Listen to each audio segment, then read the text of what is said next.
Hi friends, मैं आकांक्षा शर्मा जी के वित्त आकांक्षा में आपका स्वागत करती हूँ।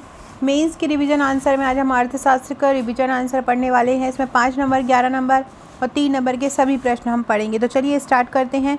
ये जिससे मैं पढ़ा रही हूँ ये अर्थशास्त्र से पढ़ा रही हूँ, जो मेरा अर्थशास्त्र कृषि और ग्रामीण अर्थव्यवस्था है। और जो फर्स्ट टॉपिक है अर्थशास्त्र का पेपर 2 का, जो बुकलेट आपको मेंस के नोट्स के साथ मिलती है, उसी से हम स्टार्टिंग कर रहे हैं। जो जो इम्पोर्टेंट रहेगा वो हम आज के सीरीज़ में करेंगे। पहला है भारतीय अर्थव्यवस्था में कृषि की विशेषता बताइए। तो भारतीय अर्थव्यवस्था प्राचीन काल से ही कृषि पर आधारित रही है। देश की 70% आबादी कृषि पर निर्भर रहती है, जिसकी जीविका का मुख्य साधन कृषि है। इसकी विशेषताएं क्या है कहा भारतीय कृषि की? तो देखा जाए तो 1950-51 में जीडीपी में कृषि का योगदान 55% था। वर्ष 2014-15 में ये 17.5% रह गया। देश की 80% जनसंख्या प्रत्यक्ष या परोक्ष रूप से देश कृषि पर निर्भर रहती है। ये जरूर ध्यान रखिएगा कि 1950-51 में जीडीपी में कृषि का योगदान 55% था और 14-15 में 17.5% था। कृषि कुल श्रम शक्ति के 48.9% लोगों को रोजगार देती है। कृषि भी किसी के क्षेत्र में किसी भी प्रकार की मंदी के कारण औद्योगिक क्षेत्र में भी मंदी उत्पन्न हो जाती है। कृषि हमें खाद्यान्न सुरक्षा उपलब्ध कराता है। उद्योगों के लिए कच्चा माल कृषि द्वारा प्राप्त होता है। स्थानीय स्तर पर पूंजी निवेश, लघु और कुटीर उद्योग में कृषि का बहुत योगदान है। अंतर्राष्ट्रीय व्यापार में भी विभिन्न देशों को प्रचुर मसाले, ऑयल सीड, चाय, तंबाकू हम निर्यात करते हैं, जिससे हमें विदेशी मुद्रा प्राप्त होती है। 2014-15 में कृषि में निर्यात में 12.1% का योगदान था, जो लगभग अभी 14 से 15% हो गया है। कृषि आयात 5.82% है। खाद्य संस्करण उद्योग निवेश में 6% योगदान देता है कृषि। अगर हम डाटा लिख देते हैं तो जो वैल्यूअर होता है, जो कॉपी चेक करते हैं, उनको पता रहता है कि हाँ, हमको इस बारे में पता है, तभी हमने इसके बारे में पढ़ा है, तभी हम करेक्ट डाटा लिख पा रहे हैं। तो इसलिए डाटा का आपका इसमें बहुत योगदान है। और जो मेरे मेंस के नोट्स हैं, इसमें मैंने सबसे मेन काम यही किया है कि मैंने डाटा को इंक्लूड किया है हर जगह पे। और जहाँ पर भी फ्लो चार्ट का यूज़ है, जहाँ पर भी डायग्राम का यूज़ होना है, सांख्यिकी का यूज़ होना है, हर जगह पर वो किया है। बार आरेख का भी कहीं कहीं पे बार आरेख, पाई चार्ट, इनका भी यूज़ किया है। पंचवर्षीय योजना में कृषि का बहुत महत्व था। 12वीं योजना में कृषि का विकास दर 4% लक्षित की गई है और 55% श्रम शक्ति भी कृषि पर निर्भर है। कृषि विकास के बिना गरीबी उन्मूलन नहीं हो सकता। अगर हम कृषि में विकास करेंगे तभी ही गरीबी को जड़ से मिटाया जा सकता है। मुद्रास्फीति को कृषि नियंत्रित करती है, घरेलू बचत को बढ़ाती है। परिवहन, उद्योग, भंडारण, प्रसंस्करण में कृषि का विशेष महत्व है। कृषि सरकार के राजस्व का भी प्रमुख स्रोत। निष्कर्षतः भारतीय कृषि अर्थव्यवस्था की रीढ़ है, लेकिन इसका हिस्सा जो है धीरे धीरे कम होता जा रहा है। अतः इसको समय रहते समझना होगा। कृषि में लगी प्रचंड बेरोजगारी को भी कम करना होगा। इस प्रकार ये भारतीय कृषि की विशेषताएं थी।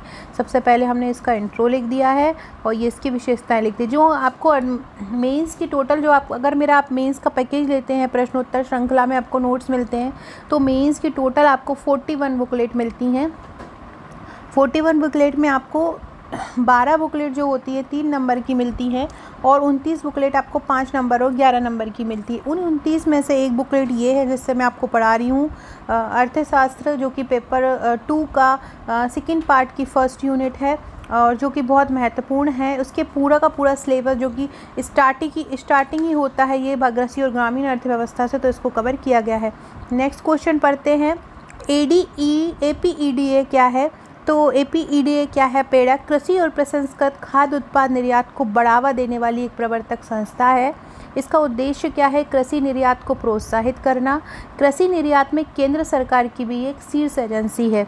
अगला है प्रधानमंत्री फसल बीमा योजना। ये आपको 5 नंबर में पूछा जा सकता है। देखो 5 नंबर में आपको कैसे लिखना है, शुभारंभ कौन करता है, उद्देश्य और इसकी राशि, इस प्रकार से आपको लिखना है। अगर आप पूरा पैकेज नहीं लेना चाहते हैं, आपके पास पहले से ही कोई नोट्स है, कोई एक बुकलेट आप लेना चाहते हैं, तो सॉफ्ट कॉपी मतलब PDF के रूप में आप ले सकते हैं। जैसे कि ये अर्थशास्त्र की आप लेना चाहते हैं तो अर्थशास्त्र की 400 रुपये की आपको सॉफ्ट कॉपी मिलेगी। प्रधानमंत्री फसल बीमा योजना का शुभारंभ कब हुआ था? 13 फरवरी 2016 को। किसने इसका शुभारंभ किया? केंद्र सरकार ने। इसका उद्देश्य क्या है प्रधानमंत्री फसल बीमा योजना का? प्राकृतिक आपदाओं जैसे चक्रवात, तूफान, बाढ़, सूखा, ओलावृष्टि, कीटों के प्रकोप से आदि कारणों से बुआई से कटाई के समय यदि फसलों को कोई नुकसान पहुंचता है तो 100% मुआवजा देने का प्रावधान प्रधानमंत्री फसल बीमा योजना के अंतर्गत। इसमें किस प्रकार से राशि दी जाती है? तो रबी की फसल में 1.5%, खरीफ की में 2% और शेष केंद्र और राज्य द्वारा दी जाती है। ये कृषि वाला पार्ट हम पढ़ रहे हैं, जो अर्थशास्त्र का फर्स्ट टॉपिक है, इसलिए इसमें कृषि से संबंधित क्वेश्चन ही आएंगे। जो मेन है वो मैं आपको करवा दे रही हूँ। भारतीय खाद्य निगम पर टिप्पणी। भारतीय खाद्य निगम की स्थापना हुई थी 1965 में। खाद्य पदार्थों एवं अन्य आवश्यक वस्तुएं खरीदारी, भंडारण, संग्रहण, वितरण और बिक्री की ये व्यवस्था करता है भारतीय खाद्य निगम। स्थापना याद रखिएगा 1965 में। इसको FCI बोलते हैं।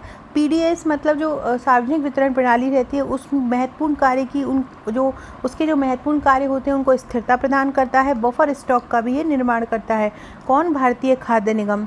अगला है कृषि लागत एवं मूल्य आयोग। 1965 में इसकी स्थापना हुई थी, कृषि लागत एवं मूल्य आयोग। और जब इसकी स्थापना हुई थी तब इसका नाम कृषि कीमत आयोग था। 1965 में जब स्थापना हुई थी और 1985 में इसका नाम बदल दिया गया था। न्यूनतम समर्थन मूल्य, वसूली कीमत, जारी कीमतों की सिफारिश करता है। न्यूनतम समर्थन मूल्य की संस्तुति ये सरकार को देता है। अगला है नाबार्ड को समझाओ। नाबार्ड 5 नंबर में आपको आ सकता है। नाबार्ड की स्थापना 1963 में हुई थी। उस समय जब ये स्थापना हुई थी इसको कृषि पुनर्वित्त निगम कहा जाता था। 1982 में इसका पुनर्गठन किया गया और इसको नाबार्ड नाम दिया गया। ग्रामीण ऋण की ये सर्वोच्च संस्था है। राष्ट्रीय कृषि एवं ग्रामीण बैंक इसको कहा जाता है। इसका उद्देश्य क्या है? ग्रामीण क्षेत्रों में कृषि, लघु एवं कुटीर उद्योगों, दस्तकारियों और अन्य आर्थिक गतिविधियों को प्रोत्साहित करना, ये इसका उद्देश्य है। अगला है सहकारी खेती क्या है, उसके प्रकार लिखो। तो बहुत से छोटे किसान मिलकर सामूहिक बड़ी जोत मिलाकर खेती करते हैं तो ये सहकारी खेती कहलाती है। इससे श्रम, पूंजी, तकनीक आदि आसानी प्राप्त हो जाते हैं, क्योंकि सब किसान मिल जाते हैं, थोड़ा थोड़ा करके ये आपस में पूंजी जुटा लेते हैं, तकनीक जुड़ा लेते हैं और इससे उत्पादन भी बढ़ता है। ये इसके नाम क्या है? इसके अलग अलग नाम हैं, जैसे कि काश्तकारी सहकारी खेती, सामूहिक सहकारी खेती, उन्नत सहकारी खेती और संयुक्त सहकारी खेती। ये सहकारी खेती के प्रकार हैं। अगला क्वेश्चन है, ये पढ़ते हैं 11 नंबर में। भारतीय कृषि पर उदारीकरण के क्या क्या प्रभाव हुए? तो उदारीकरण एक समय की मांग है। भारत में ये व्यवस्था 1991 से आरंभ हुई। इसी समय भारतीय अर्थव्यवस्था को गति मिली।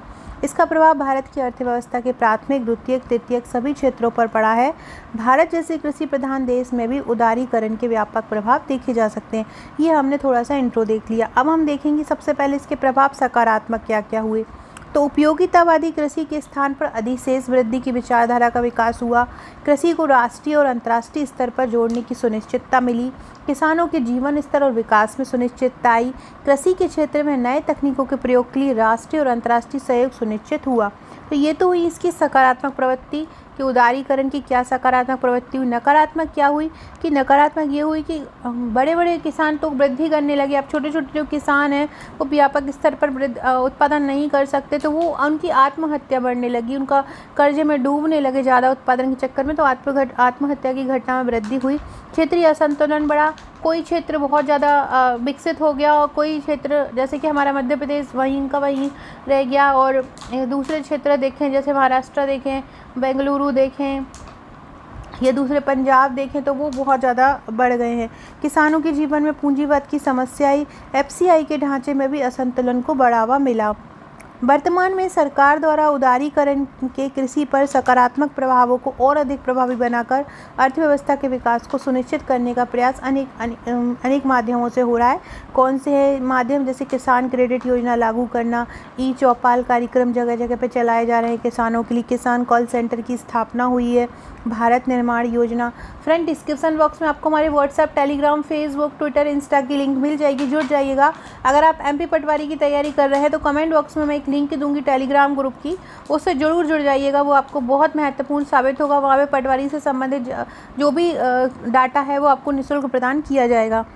अतः इन कदमों का भारतीय कृषि पर सकारात्मक प्रभाव पड़ा। उदारीकरण के युग में भारत को आगे बढ़ने के लिए कृषि के महत्व को और समझना होगा तथा इनकी समस्या को दूर करने के लिए ईमानदारी से प्रयास करना होगा। इन सब के लिए आवश्यकता काय की है? जन सहयोग की, सहभागी तक सब लोग साथ मिल के आएँ, समन्वय रहे, जन जागरूकता, जवाबदेहिता और सरकारी सुदृढ़ता, इन सब की आवश्यकता है। ये भारतीय अर्थव्यवस्था में कृषि की महत्ता, ये लोग आप पढ़ लीजिएगा अगर आपके पास मेरे नोट्स हैं। मैं जो बहुत ज़्यादा इम्पॉर्टेंट है वो आपको करवा देती हूँ। भारतीय कृषि क्षेत्र की समस्या, भारत में कृषि में कौन कौन सी समस्याएं आती हैं? तो भारतीय कृषक आज भी तकनीक को नहीं अपनाते हैं, वे परंपरागत कृषि पर ज़्यादा विश्वास करते हैं। वित्त की कमी है, छोटी और बिखरी जोतें हैं, सिंचाई के लिए वर्षा के जल पर अधिक निर्भरता है, सिंचाई के स्थायी स्रोत का अभाव है, निम्न कृषि यंत्रीकरण है, अच्छी और व्यवस्थित विपणन प्रणाली का अभाव है, मध्यस्थों की उपस्थिति, लगातार प्रयोग होने के कारण कृषि भूमि की उर्वरा शक्ति जो है पूरी तरह ह्रास हो चुकी है, भंडारण का अभाव है, परिवहन की असुविधा है। ये भारतीय कृषि की समस्याएं हैं। और अब है भारतीय कृषि के पिछड़ेपन के कारण क्या है या उनके तत्व क्या हैं पिछड़ेपन के? तो कृषि के पिछड़ेपन के बहुत से कारण हैं, जैसे में संस्थागत, तकनीकी तथा मानवीय। संस्थागत भूस्वामी, जोतों का आकार या काश्तकार हो गए। तकनीकी मुद्दे, तो कृषि के विकास में सबसे अधिक बाधक जो है संस्थागत तत्व ही हैं। संस्थागत तत्व जैसे मध्यस्थों की बहुत बड़ी संख्या हो गई, ब्रिटिश सरकार की भू राजस्व नीति के कारण भी मध्यस्थों की संख्या बढ़ गई। इसके बाद जीवन निर्वाह, जो काश्तकार है वो जीवन निर्वाह, कृषि काश्तकार ही जीवन निर्वाह का साधन बन गए हैं। जोतों का विभाजन हो गया है, विखंडन हो गया है, जनसंख्या में वृद्धि हो गई है, उत्तराधिकार के नियम आदि भी कुछ अलग हो गए हैं, क्लिष्ट हो गए हैं। ज़मीन का बंटवारा, जिसमें कृषि छोटी भूमि हो जाती है, काश्तकारी शोषणकारी प्रथा, स्वतंत्रता प्राप्ति के बाद भी काश्तकारी प्रथा के कारण कृषि व्यवस्था सफल नहीं हो पाई। तकनीकी कारण क्या है? तो भारतीय कृषि तकनीक अवस्था में सुधरी है, लेकिन अन्य देशों की तुलना में अभी भी स्थिति जो है जर्जर है। HYV बीजों, रासायनिक खादों, कीटनाशक दवाई तकनीक का अभाव है, जागरूकता में कमी है, वित्तीय समस्या के कारण किसान आधुनिक तकनीक का उपयोग नहीं कर पाते हैं, भारतीय कृषि की वर्षा पर निर्भरता है, पशु शक्ति का प्रभुत्व, खास साख सुविधाओं की कमी है, उन्नत किस्म के बीज, खाद में कमी, त्रुटिपूर्ण विपणन व्यवस्था है। मानवीय अगर कारण देखें तो भूमि पर जनसंख्या का बहुत ज़्यादा दबाव है, लगातार बढ़ती जनसंख्या है। निष्कर्षतः हम कह सकते हैं ये और एक सामाजिक वातावरण, निष्कर्षतः हम कह सकते हैं तकनीकी, सामाजिक, आर्थिक कारण हैं जिसके कारण भारतीय कृषि पिछड़ेपन की स्थिति में है। हालांकि हमने कुछ हद तक सफलता पाई है, लेकिन इसमें HYV तकनीक को अपनाकर जमींदारी प्रथा का कानूनी तौर पर उन्मूलन करने में हमने कुछ हद तक सफलता पाई है, लेकिन ये सफलता ऊँट के मुँह में जीरे के समान है। भारतीय कृषि में सुधार कैसे कर सकते हैं ये आप पढ़ लीजिएगा, ये बहुत इंपॉर्टेंट। भारतीय कृषि से संबंधित बीमा योजना, जितनी भी कृषि से संबंधित बीमा योजना है वो समझिए। हरित क्रांति को समझाकर उसकी सीमाएं बताइए। तो देश को खाद्यान्न उत्पादन में निर्भर बनाने के उद्देश्य से 1966-67 में ये आई। इसमें बड़े स्तर पर उन्नत किस्म के बीज का प्रयोग हुआ, रासायनिक उर्वरक के प्रयोग को बढ़ावा मिला। परिणाम क्या हुआ? गेहूँ, मक्का, चावल जैसे खाद्यान्नों के उत्पादन में वृद्धि हुई। इससे भारत खाद्यान्न के मामलों में आत्मनिर्भर भी हुआ। क्या दुष्प्रभाव हुए? यह क्रांति सीमित क्षेत्रों तक रह गई, जैसे कि पश्चिमी उत्तर प्रदेश, महाराष्ट्र, तमिलनाडु। अप्रभावित राज्यों में क्षेत्रीय असंतुलन बढ़ा। हरित क्रांति केवल गेहूं, चावल के उत्पादन को ही बढ़ा पाई। अधिक रासायनिक उर्वरक प्रयोग से पर्यावरण प्रदूषण में वृद्धि हुई और अन्य फसलों में वृद्धि स्थिर हो गई। अब है प्रधानमंत्री किसान संपदा योजना, ये आप लोग अच्छे से कर लीजिएगा इसको। नाबार्ड और लागत कृषि मूल्य आयोग पर भी अच्छे से कर लीजिए। कृषि से संबंधित जितनी भी योजनाएं हैं ये आपको बहुत अच्छे से कर लेना है। समृद्धि तथा विकास में कृषि की भूमिका कर लेना है। कृषि और ग्रामीण अर्थव्यवस्था को मजबूत करने के लिए सरकार में कौन सी सूचना आधारित पहलों का उपयोग किया है ये बहुत अच्छे से कर लीजिएगा। सूचना प्रौद्योगिकी के कारण कृषि के क्षेत्र में क्या बदलाव आया, ये कुछ और क्वेश्चन है तो जो मैं आपको कल करवाऊंगी अर्थशास्त्र के। अभी के लिए इतना ही। वीडियो अच्छी लगे तो लाइक, शेयर, सब्सक्राइब जरूर कीजिएगा, चैनल को शेयर कीजिएगा। Okay friend, thank you.